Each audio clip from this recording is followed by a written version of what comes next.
After all these years, the White Walkers and their army arrived at Winterfell, where the amassed armies of the North and Daenerys troops have joined forces to fight for not just the survival, but for the survival of humanity as a whole. This battle has been teased since the show began in 2011, so it needed to be unbelievably epic, more epic than all the other epic battles the series has given us. This was a daunting task, and Game of Thrones succeeded, but somehow, this incredibly major episode doesn't feel quite as satisfying as it should. Look, I do have a few quibbles, but rest assured, I was on the edge of my seat just like the rest of you for the entirety of the long night, completely absorbed by the battle on the screen, a battle, by the way, that took the entirety of the episode's supersized 82-minute runtime. Part of my excitement was based on my anticipation to see it, of course, but a lot of it was because of the masterful work of director Miguel Sapochnik. If you're a Game of Thrones fan and don't know this name, shame on you. He's directed the two biggest and best battles in the series, namely Hard Home and Battle of the Bastards. The man's got talent for putting war on camera. I don't mean just capturing it on camera, I mean building the story of the war so that the stakes always keep rising. Like Hard Home, the reason the fight in The Long Night works so damn well is because of how magnificently it's constructed. The episode starts with a long tour of Winterfell, including the area inside the keep and the soldiers and defenses constructed outside, establishing a geography for all the fighting to come. It also establishes the tension, from the frantic activity inside the keep to the countless worried faces staring out of it, waiting for an enemy they know is there and could strike at any time. The episode builds on this immediately, as Melisandre blesses the Dothraki's swords and sets them on fire, so they should be even more effective when they attack, but instead, after the Dothraki ride into the dark to meet the foes, the fire merely serves as lights in the distance which terrifyingly go out, one by one. That's the first time things get worse for the good guys, but it's certainly not the last. The army of the dead attack, although they're less like an army than a giant endless wave of running corpses, so many that they can crash against pretty much all of Winterfell's forces at once. The battle is impressively chaotic, even compared to other GOT battles, which keeps things feeling tense even when Daenerys and Jon and the dragons arrive to start setting large swathes of the undead on fire. But there are so many whites that even taking out 100 at a time achieves practically nothing, and it has the unintended consequence of having the White Walkers summon a giant winter storm to mess with Jon and Dany's dragons, which not only makes things more chaotic, the low visibility means the Night King can attack Jon and Dany one at a time and then hide again, completely negating the 2-against-1 advantage. Back on the ground, things get worse. All the human armies have to fall back, and Dany and Jon are too busy and too blinded to see Davos signal that they need to light the big fire trench. After several useless fire arrows, Melisandre uses her Lord of Light powers to set it ablaze, and it appears that the good guys have bought themselves some time to breathe. That lasts all of a minute, until whites start throwing themselves on the fire, smothering the flames through the sheer amount of bodies sacrificing themselves. Everyone is forced back into Winterfell, where they line the walls. If the soldiers were nervous before, trying to prevent the endless armies of the dead from entering Winterfell makes them desperate. The whites do that thing where they just slam themselves at the walls, each of them trying to climb the other in order to reach the top, and there are just so many whites that it doesn't take long for them to start pouring into Winterfell, where the fighting in the courtyards turns into pure chaos, and there's no plan of attack other than kill as many whites as you can before you inevitably get overwhelmed. By this point, pretty much all of the main characters who are fighting have nearly been killed, or killed outright. Arya saves the Hound, Ed saves Samwell, but Samwell isn't able to save Ed. Lady Lyanna Mormont is killed by an undead giant, although the tiny badass manages to kill said giant by shoving a dragon glass blade through its eye, destroying one of the White Walker's most powerful minions. But the Whites are endless, and those characters who aren't so overwhelmed with foes they can't move head into the keep, where things go from desperate to terrifying. Basically, the episode turns into a horror film, as characters race through Winterfell's cramped corridors to either run or hide. Despite being a very effective whirling dervish of white destruction, the dead overrun even Arya, who gets her head slammed so bad she sort of reverts to her pre-faceless man training, and is actually scared of the unstoppable dead. I'm sure some people are pissed by the idea that Arya can still get scared, or that Arya didn't get to kill the entire army of the dead herself, but it's actually pretty powerful to see her, as incredibly effective as she is at killing her enemies, get so overwhelmed her facade cracks, that all she can do is run. In fact, she only survives because Beric Dondarrion throws his flaming sword at a White who's half a second from killing her, although Beric loses his final life in the process. Happily, Arya runs into Melisandre, who helpfully points out that Beric kept getting resurrected because he had a purpose, and that purpose was apparently saving Arya. The Red Priestess even manages to give Arya a little pep talk, asking her, "What do we say to the god of death?" "Not today," Arya answers, echoing Syrio Forel's words to her in Season 1, and runs off. The fact that the Whites can rattle even Arya makes the White Walkers seem even more undefeatable, even while the forces already appear to be mere seconds away from killing every main character currently in Winterfell. All this while, the main battle continues to rage on both inside and outside the keep, so we know that whatever our heroes are doing, they're not actually achieving anything other than surviving. The highlight of the episode, however, is the battle in the air. Jon is eventually able to catch up with the Night King, and the dragon fight that occurs is truly awesome. Rhaegal and the Ice Dragon, formerly known as Viserion, bite and claw at each other viciously, as well as at their riders.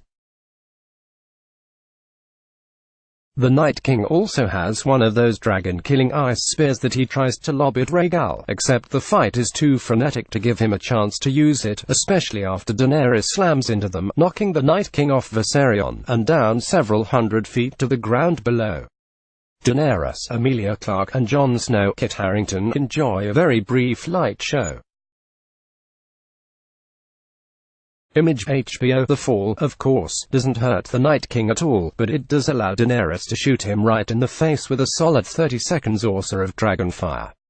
Although things have gone completely off the rails, this was the plan Jon, Dany, and the others made last week, because if they could kill the Night King, all the other White Walkers will disintegrate and the Whites will stop moving, hopefully. Since dragonfire destroys anything and everything, you might think that an evil ice elemental might be extra sensitive to fire damage. You'd be wrong. The Night King doesn't get a scratch and doesn't move an inch, then he literally smirks and starts walking to Winterfell to find and kill the three-eyed raven. Jon, who has landed with Rhaegal after he was too wounded to fly, runs to try to kill the Night King himself. Unfortunately, the king knows he's coming. In another move, calculated and timed to inflict the maximum amount of despair his enemies feel, the Night King slowly turns to face Jon, then pulls his infamous raising the roof move, and Jon runs to stop him before he can finish the resurrection, but he doesn't even get close. Suddenly, all the people who died fighting the Whites stand up, because they're now Whites, including little Lady Mormont. While Jon fights these new soldiers of the Night King for his life yet again, the Night King and the other White Walkers enter Winterfell, heading directly for the Godswood, where Theon Greyjoy and his Iron Islanders have done an amazing job protecting Bran from the Whites, but now they're out of ammo and all dead except for the former ward of Ned Stark. Theon knows what he has to do, even though he knows it won't work, but first the Bran part of the Three-Eyed Raven is able to tell Theon he's a good man, and thank him. This ultimate forgiveness for his crimes against Winterfell gives Theon the courage to run at the Night King with a dragon glass spear. He gets himself killed almost instantly. While an unprotected Bran and all the White Walkers face off, here's how everything else is going. Jon has fought his way into the castle, but gets pinned down by the Night King's dragon, which constantly fires blasts of blue flame, rendering Jon unable to get anywhere useful. Daenerys, flung from her dragon after White Swarm Dip, is found by Jorah, but the two are surrounded by the Night King's new minions, who inflict several thousand wounds on Jorah as he protects his queen. All the other major characters are still fighting for their lives and appear to uniformly be doing a terrible job at it. Even in the crypts of Winterfell, where the women, children, Tyrion and Varys are holed up, somehow Whites break in and raise havoc. Everything is completely fucked for everybody, and with both Jon and Dany and the dragons out of the picture, it seems like no one can stop the Night King from killing Bran. Luckily, no one is on the case. A highly trained assassin taught by the Faceless Men, Arya appears out of nowhere and leaps at the Night King with the Valyrian steel dagger Bran gave her a few episodes ago. The Night King catches her knife arm and her throat, but then Arya drops the blade into her other hand and stabs the Night King in the gut. He explodes in a shower of ice. The other White Walkers explode in similar showers. All the Whites instantly stop, then fall down as if the puppet strings had been cut, including the ice dragon that had cornered Jon. And just like that, the war is over about 80 minutes after it started. I honestly enjoy that Arya is the one who saves the world. It feels like an arbitrary choice. There's no real narrative tension between her and the Night King because Arya had never even heard of the White Walkers before she returned to Winterfell, but this feels very on-brand for Game of Thrones, especially in how it sidelined the two most major characters, Jon and Dany, who in traditional fantasy stories would be the ones to save the day. Still, the real hero of the episode is director Sapochnik, whose masterful ability to continually ratchet up the tension and the drama makes The Long Night so good. The threat of the Night King and his minions only gets more daunting as time goes on. Every time there appears to be some hope for the good guys, free flaming swords for the Dothraki, the Night King knocked off his dragon and vulnerable, that hope is taken away and crushed. The fight gets more and more desperate until it seems like the only possible outcome is utter defeat.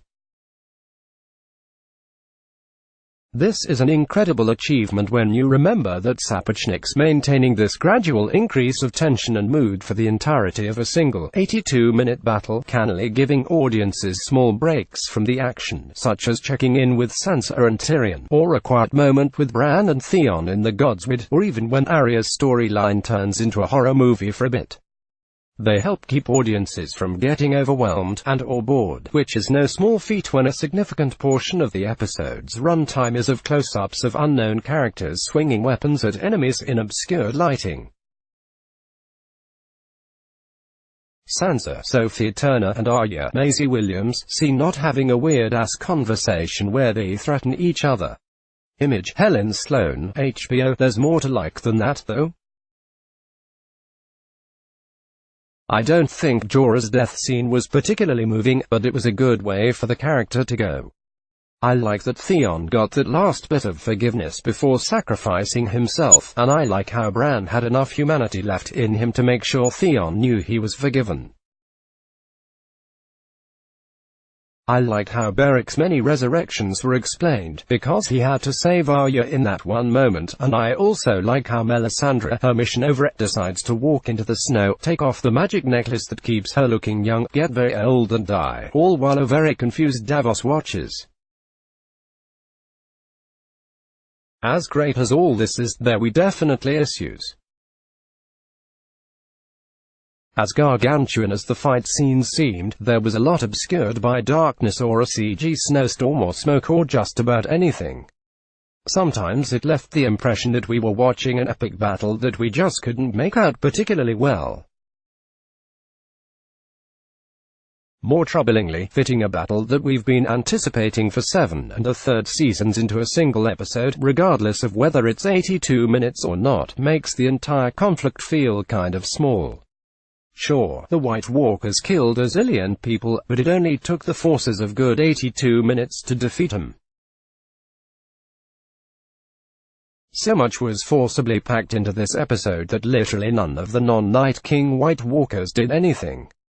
They achieved nothing, no one even got to fight them. As long as the episode was, and as exciting as it was, it somehow still feels like there needed to be more. In a way, it's kind of lame the battle against the White Walkers only lasted a single episode, because taking care of the entire series-long threat in one fell swoop is weirdly perfunctory. I don't know if the show needed to make room for the events that will happen over the final 3 episodes, but this was the central conflict of the entire show, or at least that's what we were told. I know Cersei needs to be defeated and the future of Westeros decided, but I'm worried that these final 3 episodes might feel less like a satisfying conclusion to the show, and more like a lengthy epilogue with delusions of grandeur. If so, that would make it even more of a bummer that the real final battle got stuck into a single episode. There's also the downside to Sapochnik's ability to continually raise the tension, which is that things get so awful for the heroes it seems impossible that they'll be able to accomplish anything going forward. It appeared that every single member of the Alliance, other than main characters, died horribly. Even Winterfell has been partially demolished courtesy of the Ice Dragon. Based on what we saw in the episode, the entire North has fallen in and Winterfell for all intents and purpose destroyed while achieving a Pyrrhic victory saving Westeros. Of course, that's highly unlikely going to be true, because there are 3 episodes left. Sure, things are going to be dire for the Stark-Targaryen alliance, very dire, but when episode 4 starts we won't see the same decimation we saw in The Long Night. They'll at least have enough troops to put up some kind of fight, because otherwise, the show wouldn't need 3 more full episodes. Speaking of, I now have a lot of questions about these final 3 episodes. What will the end of the series actually be? Can the show maintain its momentum even though the main conflict has been resolved? Will the real ending be better and more satisfying than the battle we just watched? I certainly hope so, but the show just set a pretty high bar for itself with The Long Night. It had surprising twists, some major character deaths, and all the spectacle HBO's considerable show budget can buy. It's a great deal of what we watch and love the series for.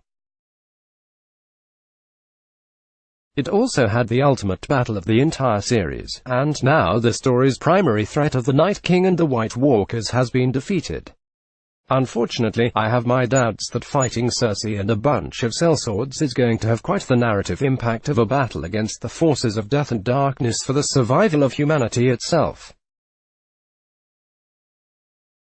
Varys, Conmouth Hill, and Tyrion, Peter Dinklage, just chillin' in the crypts of Winterfell. Image, Helen Sloan, HBO, Assorted Musings, Here's Who Died, Jorah the Ex-Explorer, Theon, Melisandre, Suicide by Jewelry Removal, Beric Dondarrion, Leo Lady Mormont, Dolorous, Ed of the Night's Watch, and that guy who led the Dothraki under Daenerys' command, I think. I wasn't sure about this, so I looked it up. Neither Drogon nor Rhaegal died, meaning they lived to provide transportation to Dany and Jon for another day. With all their various wounds, I wasn't sure. Viserion is very dead, though, thanks to Arya. That wide shot of the flame sword-wielding Dothraki charging across the plain towards the Whites was awesome. I wish the episode had more shots like that, at least shots that weren't obscured by the darkness and or the snowstorm the Night King brought. I really enjoyed the talk between Tyrion and Sansa. Tyrion, jokingly, maybe we should have stayed married. Sansa, honestly, you are the best of them. Tyrion, what a terrifying thought. But then the conversation kept going as if there really were some romantic feelings between the two. Because Sansa responds to his joke about being married by explaining a relationship between them wouldn't work, but only because Tyrion serves Daenerys, as if to say if he weren't Dany's hand, Sansa would be interested. Anyone else perturbed by this? That was definitely Ghost who charged the enemy with the various armies in the beginning. So, is he alive? Or should we assume that, like 98% of the soldiers he was attacking with, he died too? When Samwell gets knocked down, he sees a fire, and appears to smile. Think he just hit his head too hard, or did he see a vision in the flames? I feel like Melisandre's last and only duty to the Lord of Light was to prod Arya with the "and what do we say" to death, so she was able to kill the Night King. Mel's duties couldn't have involved lighting the Dothraki's swords on fire, because that achieved nothing, nor, obviously, was she intended to light the fire trench, because it took her about 18 tries before the Lord decided to give her the power. Featured image HBO. Let's block ads. Why?